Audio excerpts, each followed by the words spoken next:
Alright, so I know I already gushed about Dr. Stone in a previous video, but now that season 1 is complete, I can finally tone my thoughts with a more critical eye. Kinda. So think of this as a very, very casual review with minor spoilers of the anime. Maybe.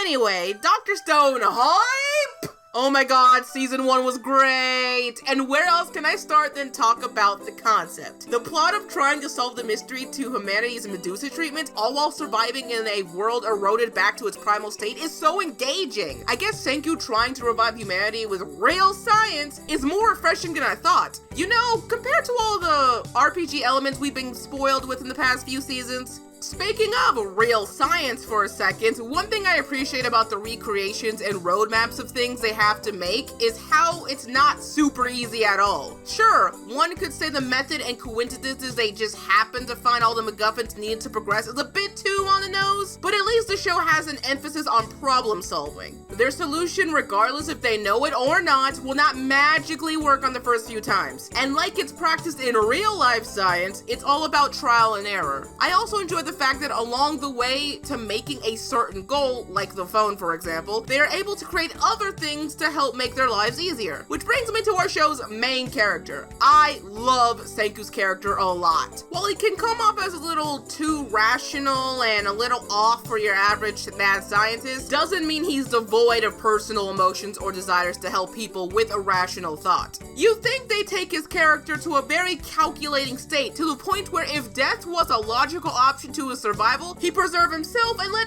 others perish. And yet he holds important subtle values that on one hand seems very shonen fare, but with enough of a unique spin to still feel in character. For example, he sees the value of people power in his scientific ideals. With science, anyone and everyone can be useful regardless of age, sex, or race in some fashion, hence his goal of taking over Ishigami Village into a kingdom of science being essential to stopping that really violent but really handsome primate Tsukasa. And boy is Tsukasa charismatic, am I right? So much so that if you're not paying attention to his words of idealistic authoritarianism, then it would be hard to say he didn't sound convincing at least. Well, that's what happened to me when I first saw him. But that's speaking as a compliment, for I like how his ideals and actions mirrors against Senku's. Like I said in my original video, Tsukasa's drive to only preserve the fresh-minded youth and naturalize the world is riddled in his own self-righteousness to kill anyone who tries to progress society or get in his way. But what he doesn't realize is that his own way of thinking is old-fashioned and holding him back. That mindset of, for example, not expecting,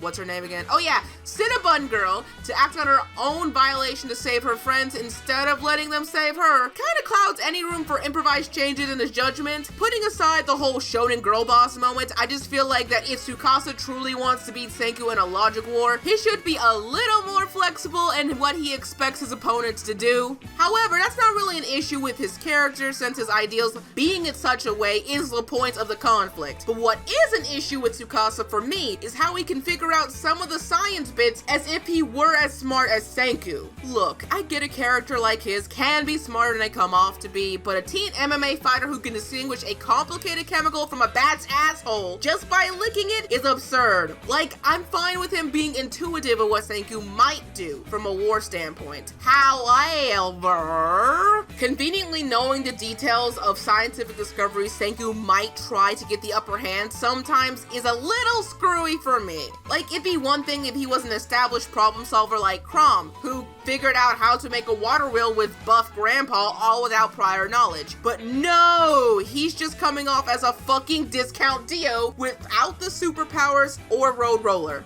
I don't know, it's just that one aspect of his character that irks me. Some may disagree with me as saying that this is just all part of his logical way of thinking to outplay Senku, but he needs to stop pulling chemical compounds that are beyond his high school science class out of his ass. Jesus, he doesn't have to be as smart as Senku to be a great character. He can just be just as witty. He just, no. At the very least, anime, just throw me a bone, a little snippet as to why he's so scientifically insightful to the point of lunacy, and we're good. Oh my god, this turned into a rant about Tsukasa when it didn't need to be.